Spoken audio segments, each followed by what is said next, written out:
On day one, I will launch the largest deportation program in American history. As a Jamaican, what that means for me, I feel that what he's trying to do, what is he going to go by everybody's house and bust up in their door and ask them for their papers? He's setting us back 200 or 300 years. We'll put these vicious and bloodthirsty criminals in jail or kick them the hell out of our country. Is the promise to decimate American communities by targeting immigrants for mass deportations. And I'm hereby calling for the death penalty. I just want him to go because he will kill all of us over here. I don't want no trouble. Could be mass deportation. It's the largest deportation program in American history. But I'm anxious for the people who are here illegally, built a family, and more than likely will be sent back home. There's going to be a lot of craziness. It's going to be a circus, but not a good kind. Thousands of Jamaican immigrants, and immigrants in general, are now on edge as deportation looms over their heads. With Donald Trump's return to the White House, this isn't just political news, it's a crisis in the making. Imagine living in a country you've called home for years, only to wake up one day facing the very real threat of being torn away from it. For immigrant communities across the United States, this isn't some distant fear, it's their new reality. Now here's something even more striking. The immigrant population in the United States is larger than ever.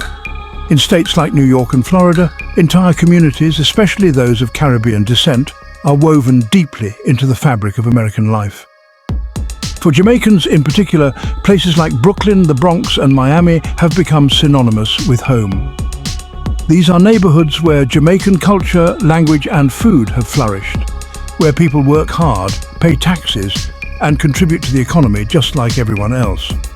But with Trump's re-election, these very communities are on edge, uncertain about what tomorrow might bring. Yet, this fear isn't just about what might happen, it's rooted in what already has. We've seen how Trump's immigration policies were handled during his first term, and the effects were nothing short of devastating.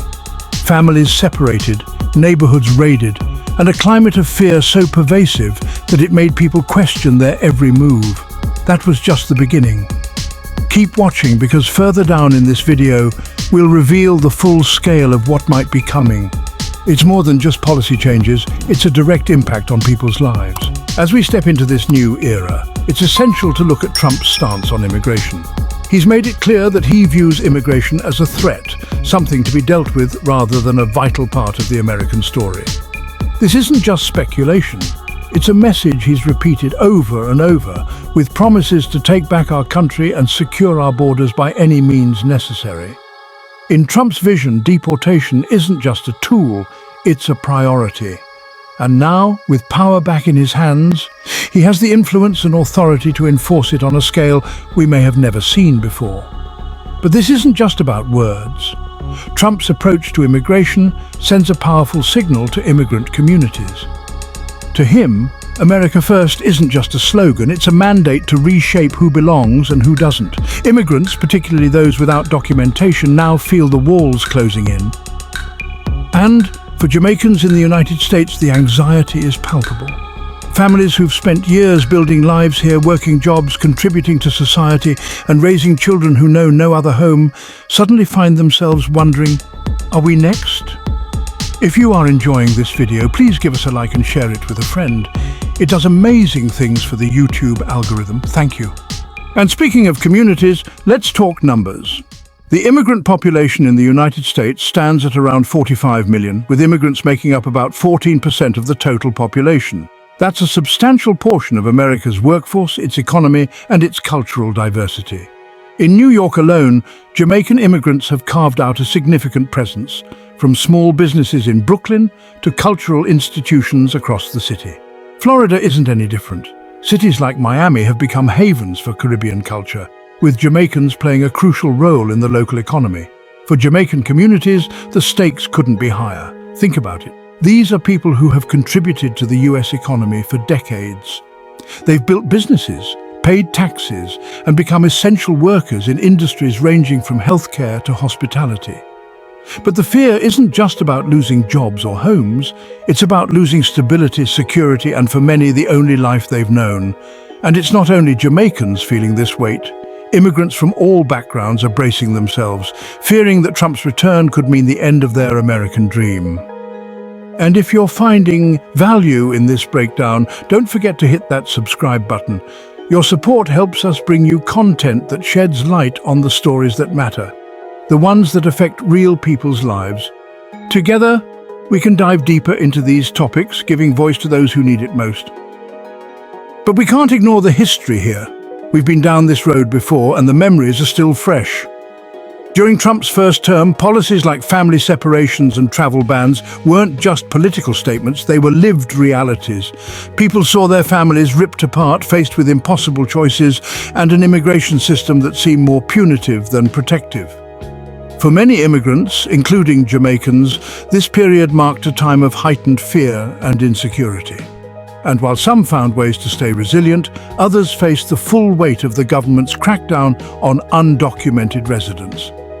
Yet here's the thing, that was just the tip of the iceberg. Trump's approach to immigration didn't end when he left office. The impact lingered, leaving scars that immigrant communities still carry today. And now, with him back in power, the fear is that these policies won't just return, they'll intensify. He calls the largest deportation program in American history on day one of his new term. And that message resonated with more voters this year than ever before. In an NBC News exit poll from Election Day, 40% of voters across the nation said undocumented immigrants should be deported.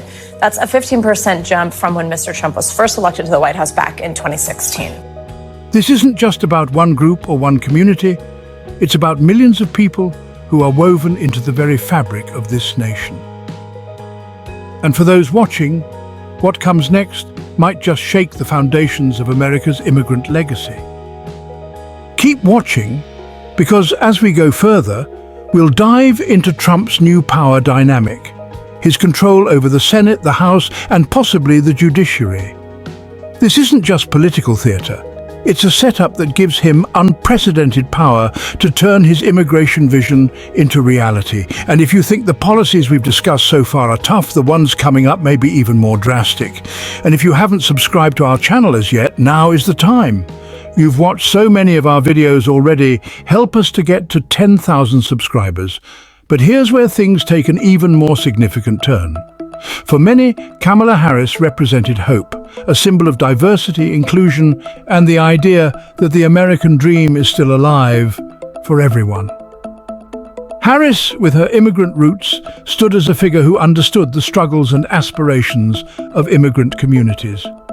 Her loss, though, signals something much larger. It's not just the loss of a candidate, it's the loss of a vision, a promise that immigrants could be heard and respected at the highest levels of power. Without her voice in the White House, many feel isolated, left to navigate this new reality without representation. And it's not just about Harris's loss. Trump's victory didn't come by a small margin.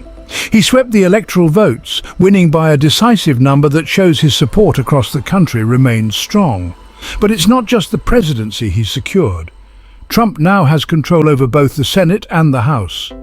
This isn't just about a single branch of government. It's a complete takeover that could redefine American policy for years to come. Think about the implications of that. The Senate, the House, and potentially even the judiciary under his influence mean that Trump's ability to shape policy is nearly unrestricted. This isn't just a shift in leadership, it's a consolidation of power that hands Trump the tools to enact his vision without much opposition. And for immigrant communities, that vision is troubling. With control over these three branches, he could introduce and pass legislation that tightens borders, restricts visas, and increases deportations, all with minimal pushback.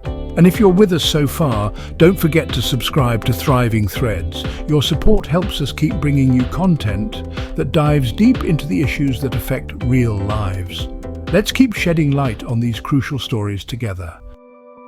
Now, let's talk about what this means in practical terms. Trump's control over all three branches allows him to act with unprecedented freedom. The Senate can approve or block appointments and legislation. The House can initiate bills and budgets, and the judiciary interprets and enforces these laws. Together, these branches are like the machinery of American policy, and Trump now has the ability to direct each part toward his immigration agenda. For immigrant communities, the fear isn't just theoretical, it's real, it's immediate, and it's pressing. When Trump talks about strengthening borders and removing illegals, these aren't abstract ideas. They're policies that could tear families apart. Immigrants from every background, whether documented or undocumented, now find themselves wondering what changes could be coming, how quickly they could be enforced, and what steps they need to take to prepare. The stakes are incredibly high, and with Trump holding this much power, the urgency feels almost palpable. That's why, across America, immigrant communities aren't just sitting idly by. Many are turning to their networks, community organizations, and legal advisors, seeking guidance on how to navigate this new reality. There's a sense of resilience, a drive to protect each other, that's emerging in the face of fear. But the questions remain: will this resilience be enough? How much will Trump's administration push the boundaries on deportation and immigration laws? Stay tuned, because coming up, we'll dig deeper into the policies Trump has announced for his second term. These are the ones that are causing panic, not just among undocumented immigrants, but within entire communities who fear that the American dream might now be out of reach. As Trump's policies take shape, immigrant communities across the country are holding their breath. One of his main promises is to ramp up deportations, targeting not only undocumented immigrants, but also those with even minor legal infractions. In his first term, we saw policies like this in action. People with families, jobs, and ties to their communities were uprooted, leaving behind children, spouses, and lives they'd built over decades. And now, with Trump back in power and the machinery of government in his hands, he has the ability to expand these measures even further. His policies don't stop at deportation. Trump has hinted at tightening asylum laws, making it harder for individuals fleeing violence, persecution, or poverty to find refuge in the United States. For immigrants hoping to find safety or start a new life, this change could mean the door to America is closing. And for those already living in the United States, the fear of losing their status, their security, or even their families grows by the day. Policies that once seemed extreme now feel like an impending reality, and the sense of dread within these communities is hard to overstate. For the Jamaican community and other immigrant groups, these policies feel like an attack on everything they've worked for. Many Jamaican immigrants came to America seeking better opportunities, driven by the hope of creating a stable life for their families. Now, these very people, who contribute to society, who pay taxes, who build businesses and communities, are feeling the ground shake beneath them. They're asking questions like, will I be able to stay? Will my family be safe? What can I do to protect the life I've built here? And it's not just Jamaican immigrants. Across the country, the panic is spreading through communities of all backgrounds. The fear of deportation, the uncertainty around legal status, and the possibility of stricter border controls are creating a sense of urgency. People are seeking legal advice, organizing support networks, and finding ways to prepare for the worst. Community centers, churches, and advocacy groups are seeing an influx of people desperate for guidance and reassurance. They're asking, what should we do if immigration enforcement comes to our door? How can we ensure our children are safe if something happens to us? These aren't hypothetical concerns. They're real, immediate, and deeply personal. But this fear isn't just contained within the borders of the United States. It's rippling across the world, sending waves of uncertainty through families, communities, and even governments in countries that rely on the support of their diaspora abroad. For countries like Jamaica, where remittances from the United States provide critical financial support for families and communities, the implications are vast. If thousands of Jamaicans are forced to return, it could strain the economy, overwhelm social systems, and disrupt families who depend on that steady flow of support. Yet, in the face of this looming crisis, the American border has become a flashpoint. In the weeks following Trump's election, reports flooded in of immigrants arriving at the border, desperate to enter the country before policies get even tougher. Families, individuals, and entire communities are making the difficult choice to attempt entry. fearing that with each passing day, their chances are slipping away. The result? A situation at the border that's spiraling into a humanitarian crisis as people risk everything for a shot at stability and safety. This crisis isn't just an American issue, it's part of a global story about immigration, opportunity, and the search for a better life. With Trump's return to power, the stakes have been raised, and the choices people face have become more dire. Families are on the move, communities are in turmoil, and the dream of a new life in America has taken on an urgency that's hard to ignore. But amid all the fear, uncertainty, and upheaval, one thing remains clear. Immigrant communities are resilient. They've faced obstacles before, adapted, and found ways to protect each other in times of hardship. The coming months will undoubtedly be difficult, and the challenges are daunting. But the story of immigration in America is not just one of fear and struggle. It's also one of strength, unity, and hope. So, as we close this chapter, let's remember the people behind these headlines. Let's think about the families, the communities, and the lives that hang in the balance. The path forward may be uncertain, but the spirit of those who came to America for a better life is unwavering. And as long as that spirit endures, there is hope that a brighter future is still within reach. And if you found this video insightful, don't forget to subscribe to Thriving Threads.